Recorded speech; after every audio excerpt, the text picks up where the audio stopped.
My frontal lobe is responsible for speech, problem-solving, planning, decision-making, and emotional control.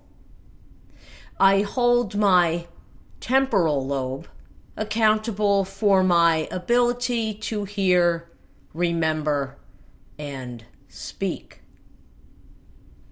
Hail parietal lobe. If it were not for you, I would be incapable of tasting coffee, touching flower petals, and moving my limbs. I owe special thanks to my occipital lobe for granting me the experience to see wondrous things like colors and the Brooklyn Bridge. When I stand on one leg and balance an object on my nose without rounding my shoulders, I give my cerebellum a hug.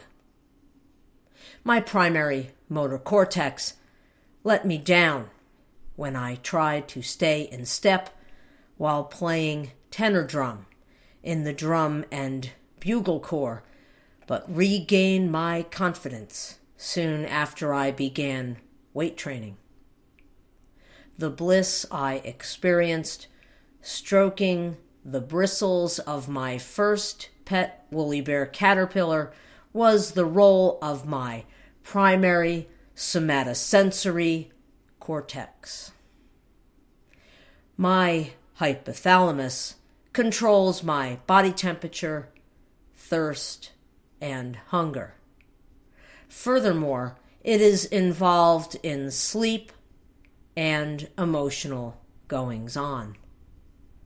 Joy, sorrow, fear, and hate, as well as the capacity to process information, is credited to my thalamus. Oh, hippocampus, sweet hippocampus, thank you for all those long-term memories, good and bad. My midbrain relays information to my forebrain and chimes in when I am wakeful and when I sleep. What is more, my midbrain contains basic vision and hearing functions and is the input center for muscle movement.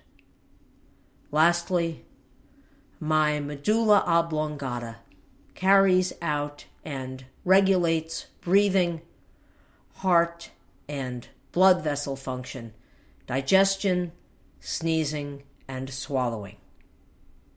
After I learned this information regarding some of the parts of my brain, I decided it is best not to drop it from the top of a tall building, rent it to the NFL, or mistake it for a deli ham.